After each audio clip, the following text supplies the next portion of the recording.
I was actually in Paris when the Paris Climate Treaty was being negotiated, sitting in the front row of the press conferences, watching Christiana in action, and it was, I'm a bit awestruck. I'm here now. A slightly smaller audience. Or not. Or not. No, but thank you both. Thank you both for bringing your wisdom to climate.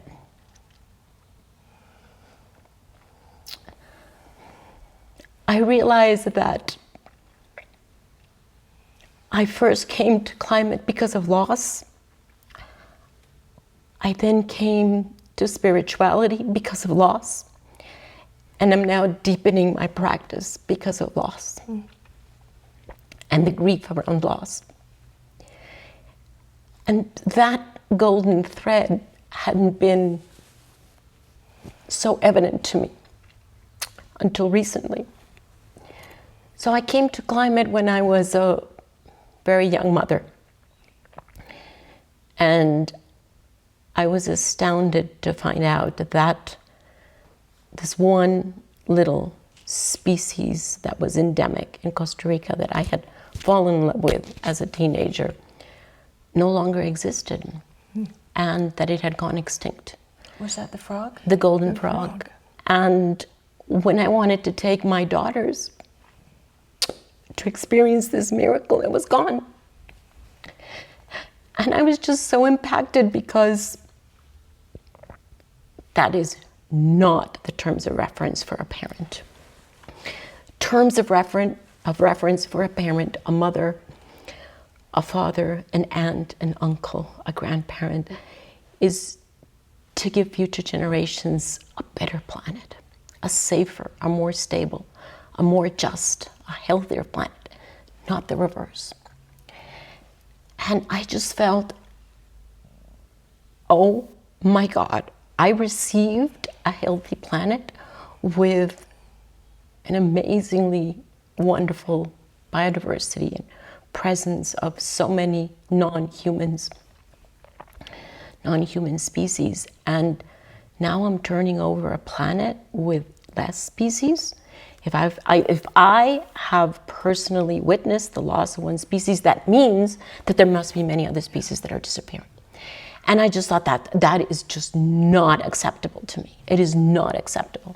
So I started walking myself into what on earth is going on, and I found out it's climate change.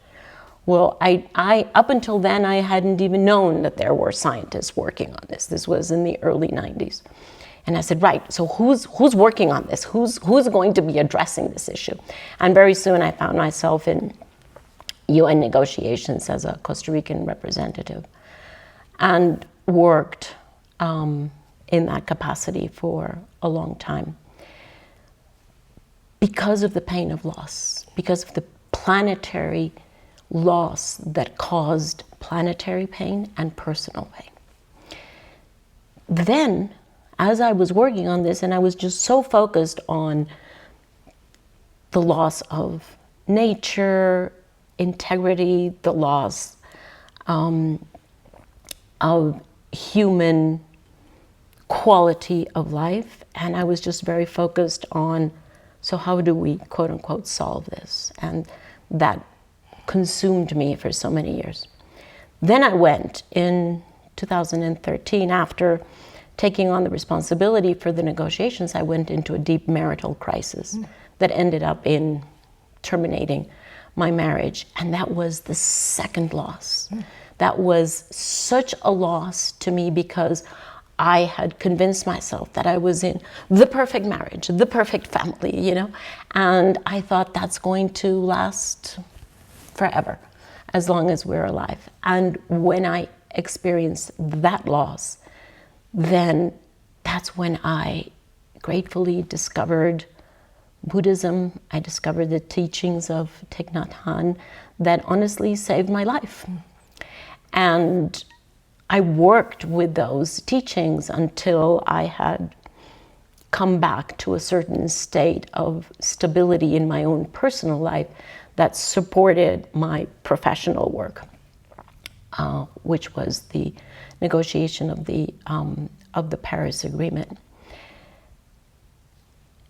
And today, let's say as of the past 2 to 3 to 4 years, I have been so deeply aware of another loss.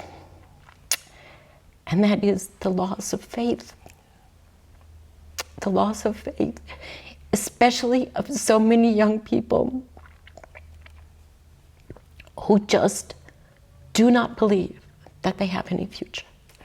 So many young people who have decided, we're not going to have children because we don't want to bring children into such a painful world that is degenerating, and they don't want to do it to their children, to their would-be children, and they don't want to put more human pressure on the resources.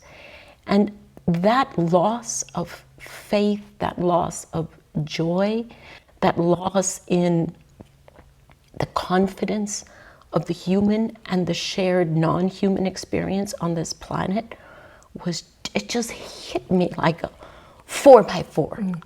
Again, another loss. And so I remain committed to this because I'm not accepting that loss is the end of the story. I have my feet firmly in the mud of loss. And I don't think that we can deny any loss, because then we do grief bypass, right? Oh, well, it's okay because we're going to fix it. We're going to put, I don't know, solar panels, or we're going to put wind turbines, or, and all of which is true. And there are many technologies now that are helping us to address this. But if we are not absolutely conscious, and not just conscious in our heads, but conscious in our gut, in our full being, of the loss that we're experiencing, that we have caused, of the grief that has taken over the global mood, then we don't have any ground to stand on. So to me, standing in that loss is the foundational capacity that we have to have the opportunity, although not the guarantee, to transform that grief and that loss. So why am I here? Because of loss.